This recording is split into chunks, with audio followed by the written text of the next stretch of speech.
road, it might be a bit more noisy with the rain. I'm ready now. So we're trying a new setup today. Is it already on? Yeah. Oh. My Hello. old Sony recorder from work with our Rode microphones in the car. Oh yeah, I didn't notice even that I'm not holding the big jumbo microphone. Because the other one had that weird It did. noise in the background. So.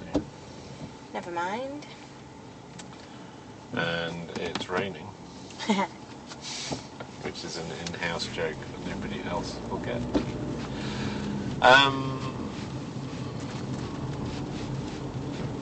So yesterday we went somewhere different. We went to Port Colborne and we cycled around a quarry. The quarry. And the Gord Harry Trail. Harry Trail. Which is an old railway line that used to run from Port Colborne to the... Wakeley? Yeah. Or does it go to like Lowbanks? Is that the lake?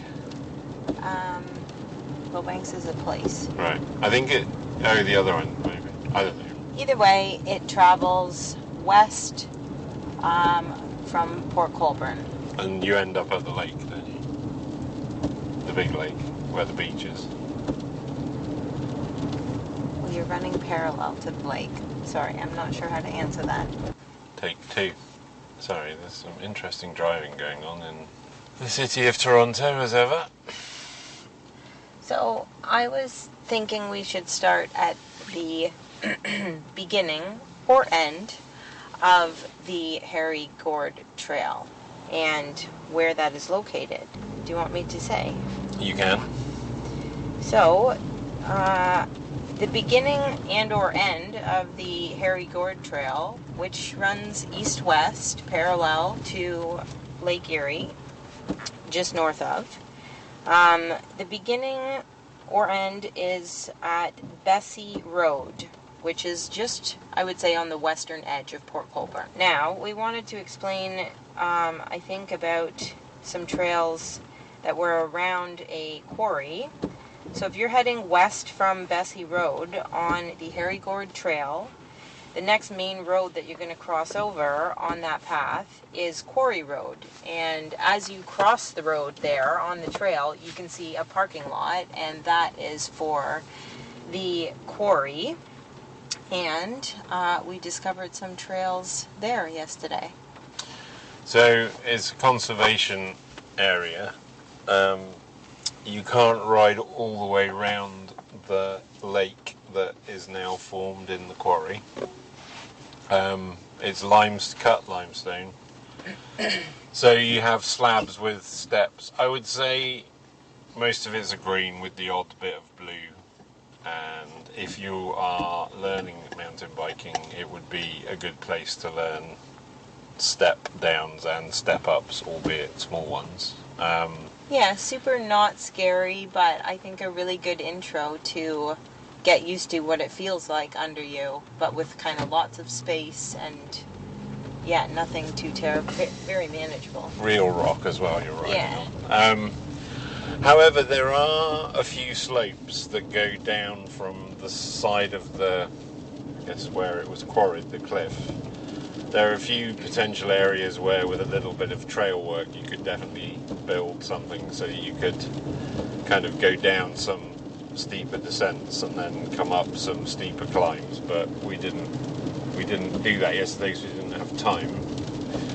We did also find to the left when you're heading kind of back to the car park, there's a wood which we stumbled into, which also could have some trails, or has a walking trail, but you could do a little bit of you could create exploring. A bit more in there.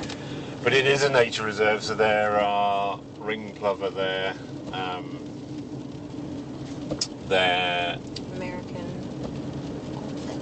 lot of American goldfinches, cardinals, blue jays.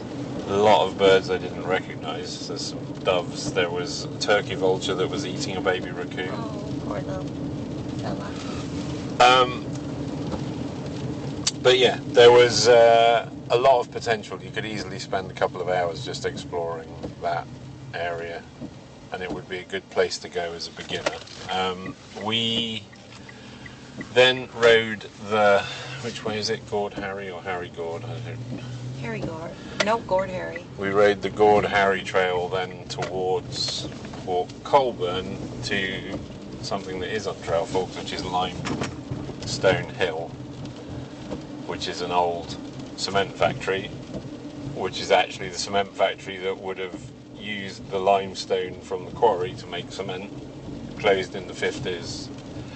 And we'd been here before, but we had a proper explore yesterday. So this place has got potential, but it's also got a few issues, I would say. Barriers. I mean, when Jamie says we properly explored yesterday, I think our main mission yesterday was trying to find access points, and particularly access point from the Gord Harry trail,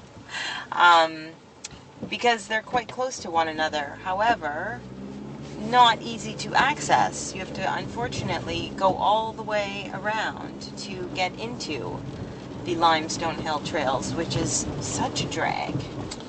Yeah, there's some railway sidings that kind of butt up to the cement works that I guess at a point in time you would have been able to easily access it, but there's a lot of house building going on up to the boundary, and there's houses built on the boundary of another quarried lake near the Limestone Hill cement factory, and you kind of get the feeling that they're gradually acquiring the land for house building, is certainly my impression. And I don't know this for a fact, but I'm pretty sure that what's happening is Port Colborne, who I have had a discussion and continue to discuss with the Ward 2 councillor, I believe what's happening is Port Colborne's actually just letting the area become a problem so that they can solve the problem by selling it or letting house builders build loads of houses on it. But I mean, we will see. And there is, well, we hope to change that. Rail sidings running through it, and there's always an opportunity to challenge things.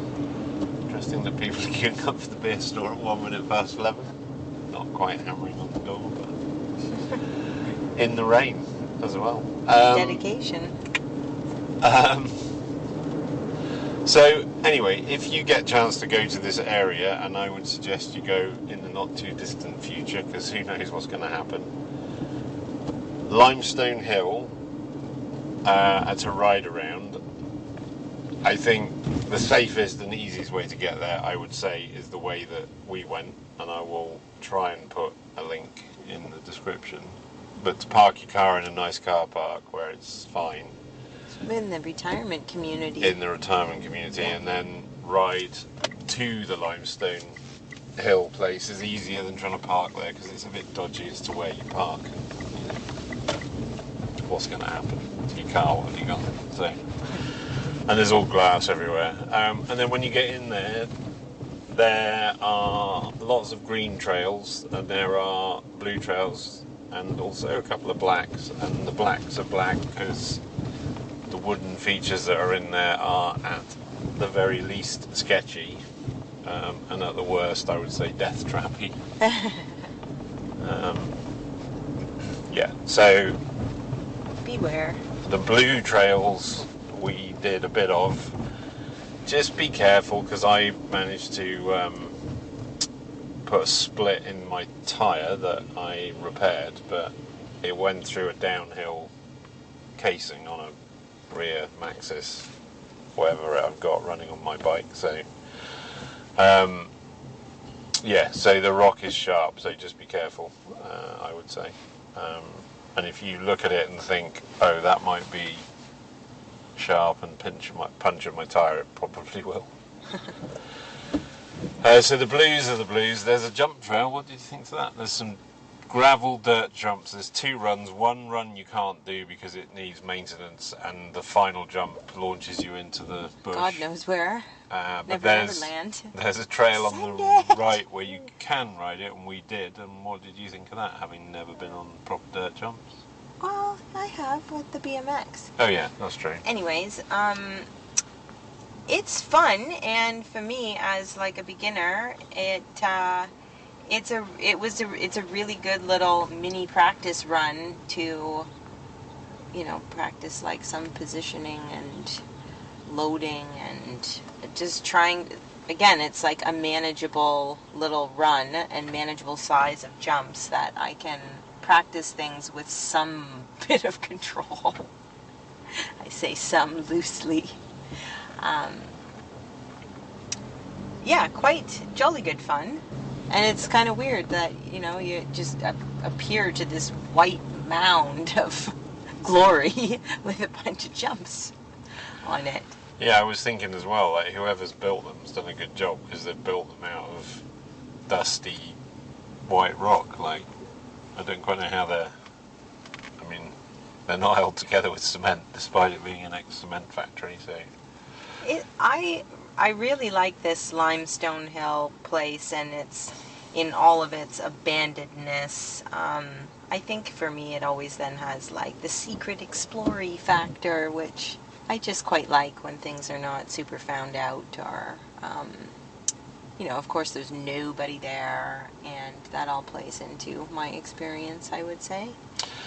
Yeah, and the Gord Harry Trail, which we've only explored a bit of, back to where we started at the car park, that old lake, and even the Gord Harry Trail heading towards Port Colborne. If you look in the woods, there's all kinds of little trails that go off of the Gord Harry Trail, but also there is sort of remnants of what it used to be. Like, you see these big cast iron things in the woods that are...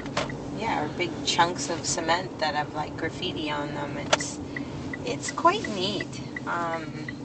And I think it has mega potential if, some love got put into it, that it could be quite cool. Yeah, I also just personally do quite like watching the way that nature takes things back as well. Like it's... The old cement factory was abandoned in the 50s, and you can still see a lot of remnants of that, but you can see in another 50 years it'd be like nothing existed there before. Well, apart from the big housing estate they probably built. It's a lot of wildflowers too, eh? Like, yeah. It smelled quite nice both times. Yeah, a lot of wildflowers. Didn't see many animals, did we? A lot of birds. Lots of birds. Lots of birds. But we saw some deer tracks for sure. Yeah, that's true. Yeah, morning or dusk or dawn could be a different story. Yeah, that's true. And the Gord Harry Trail passes through some marshland, I think, and we will eventually explore the other side. Mud flats and things, but we didn't get to that. We were on quarry missions. We were. Which there's 1, 2, 3, 4 quarries all right there. Yeah. And all those little side trails that Jamie was mentioning, like, they all kind of poke you out to different parts of Quarry. Yeah, so, and also fairly quiet, not many people for a Saturday, and it was sunny. There was a few people floating around fishing or whatever. Doesn't seem to be loads of rules in place, which is nice. Just a few big fences where you can't get through. Yeah, just accessing the limestone hill. Just be a bit wary of horses, because there does seem to be quite a lot of horse riders around. Not much in way of facilities. If you think you're going to go to a coffee shop, I'm not sure. No, but there was 2 decent porta potties at the car park on Quarry Road there. But yeah, take your own bits and pieces, because even when you get into Port Colborne, there's nothing particularly obvious from the way you're going to come in. Also, it does some of that Gord. Some of that trail is part of the Trans-Canadian Trail as well, so when you get to Port Colborne, if you feel that you don't want to just try and explore and trespass on the railway line, if you follow the Trans-Canadian Trail sign, then as safe as they can, that will take you to the other trail, the other side of Port Colborne, which is called the Friendship Trail? Yeah. Which is all part of the same railway system, or would have been. Yeah. Anything else to add?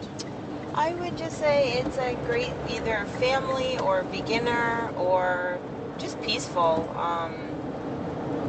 spacious Yeah, I think day ride experience. I think if you were going to spend a couple of days, you know, in that area and you're into mountain biking, you could definitely ride the St. Catherine's trails.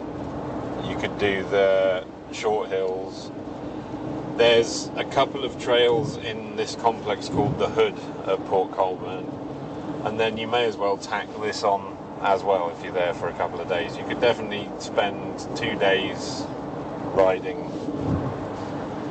4 or 5 different places quite easily, and it's definitely worth a visit. I'd maybe start with this one, to be honest, and then work your way up would be my thought. But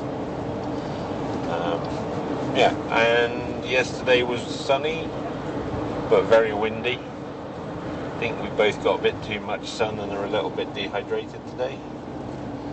And today, as we speak, it's raining, as we said at the start. So